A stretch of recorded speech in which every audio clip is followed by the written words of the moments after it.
আসসালামু আলাইকুম প্রিয় দর্শক, প্রবাসী ব্লগ ইউটিউব চ্যানেলের পক্ষ থেকে আপনাদের সবাইকে স্বাগতম। আশা করছি সবাই ভালো আছেন, আমিও ভালো আছি আপনাদের দয়ায়, আলহামদুলিল্লাহ। তো আজকে আমি আপনাদের সামনে মাত্র দুটো বিষয় নিয়ে কথা বলবো। আশা করি আপনারা সবাই ভিডিওটা শেষ পর্যন্ত দেখবেন। প্রথম বিষয়টা হচ্ছে, এই যে স্ক্রিনের পরে আমরা দেখতে পাচ্ছেন একটা ভাই কমেন্ট করেছেন।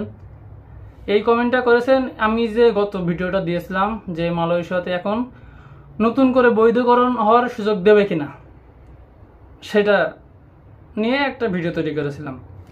তো আমি বলেছিলাম এখন যেহেতু মালয়েশিয়াতে ট্রাভেল পাসের সুযোগ দিয়েছে, ট্রাভেল পাস দিয়েছে, সেজন্য এখন নতুন করে বৈধকরণ সুযোগ দেবে না।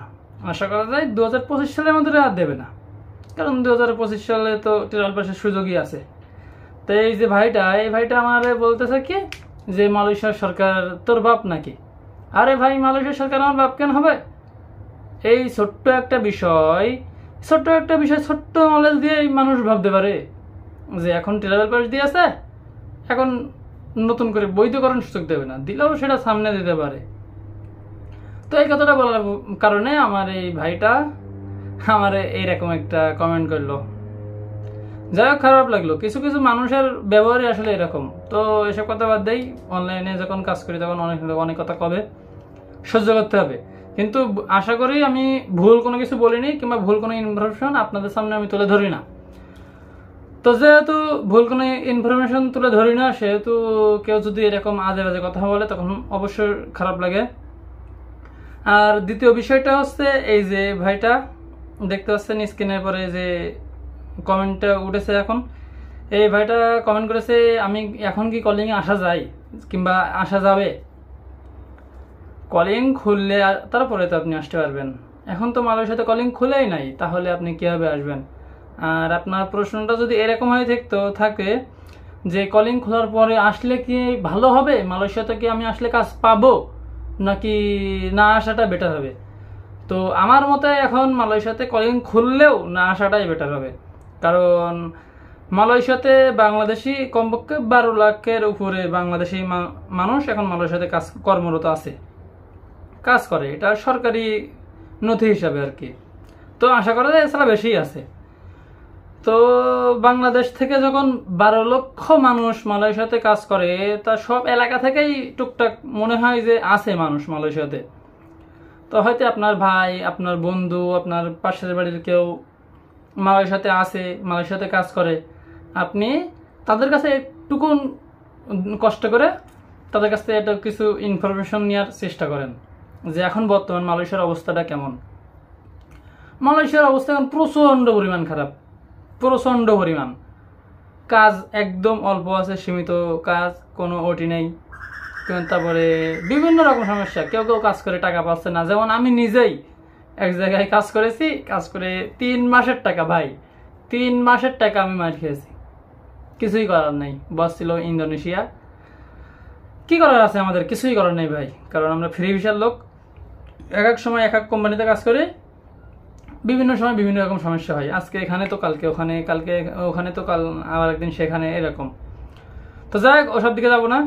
তো বুঝতে পারছেন আপনি, এখন আপনার প্রশ্নটার উত্তর হয়তো আপনি পেয়ে গেছেন ইতিমধ্যেই, যে এখন মালয়েশিয়াতে কলিং খুললেও কি, আর যারা টুরিস্ট আসার চিন্তা ভাবনা করছেন এখন, তারা তো আমি মনে করি যে তারা সম্পূর্ণভাবে রঙিন স্বপ্ন দেখছেন, রঙিন চশমা চোখে বসে আছেন, যার কারণে এখন টুরিস্ট ভিসায় মালয়েশিয়াতে এসে আপনারা কাজের চিন্তা ভাবনা করছেন।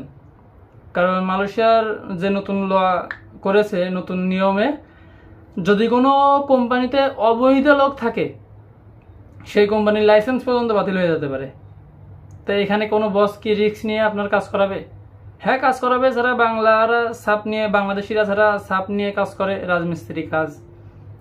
সেই কাজগুলো হয়তো একটা পাসপোর্টওয়ালা ব্যক্তি যার ভিসা আছে, তার হয়তো দিনে 100 টাকা দেওয়া লাগতো, কি দিনে 90 টাকা, 80 টাকা, 75 টাকা দেওয়া লাগতো। আপনার সেখানে 50 টাকা দিয়ে যদি কাজ করায় নিতে পারে চুরি করে কিছুদিন, তাহলে করে নিলে এরকমভাবে। সে তো মালয়েশিয়ার বস না, সে কন্ট্রাক্ট নিয়ে কাজ করে, তার তো আর মনে করেন যত সমস্যা না। তো আশা করছি আপনারা বিষয়টা বুঝতে পেরেছেন। তো এখন মালয়েশিয়ার অবস্থা প্রচণ্ড পরিমাণ খারাপ।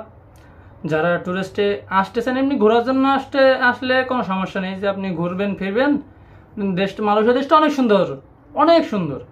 আপনি মালয়েশিয়া দেশটা ভিউগুলো দেখবেন, বিভিন্ন যে টুরিস্ট পয়েন্টগুলো আছে সেখানে যাবেন, এসে একদিন 5 দিন 10 দিন 15 দিন 20 দিন থেকে আবার দেশে চলে যাবেন, আপনার কাজ করার কোনো উদ্দেশ্য নেই, তাহলে আপনার জন্য মালয়েশিয়া অনেক সুন্দর একটা কান্ট্রি। যারা ভাবছেন যে মালয়েশিয়াতে এসে ট্যুরিস্ট ভিসায় এসে এখন কাজ করবেন, ভাই তারা বোকার স্বর্গে বসবাস করছেন।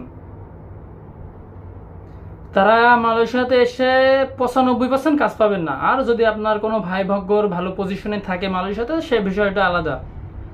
তো আশা করছি আপনারা যে দুইটো ভাই প্রশ্ন করেছেন, আপনাদের দুজনের প্রশ্ন উত্তরে আমি দিতে পেরেছি আশা করি। তো আজকের ভিডিওটা এই পর্যন্তই। ভিডিওটা ভালো লাগলে চ্যানেলটা অবশ্যই সাবস্ক্রাইব করবেন, ভিডিওটা আপনার বন্ধুদের কাছে শেয়ার করে দেবেন, আর বেশিরভাগ শেয়ার করে দেবেন তাদের কাছে যারা এখন ট্যুরিস্ট বিষয়ে মালয়েশিয়ায় ঢুকে নতুন করে কাজ করবে এরকম কোনো চিন্তা ভাবনা করছে, তাদের কাছে দেবেন, তাদের স্বপ্নটা ভেঙে যাক, তারা বুঝতে পারুক যে মালয়েশিয়ার এখন কি অবস্থা। ধন্যবাদ সবাই ভিডিওটা শেষ পর্যন্ত দেখার জন্য।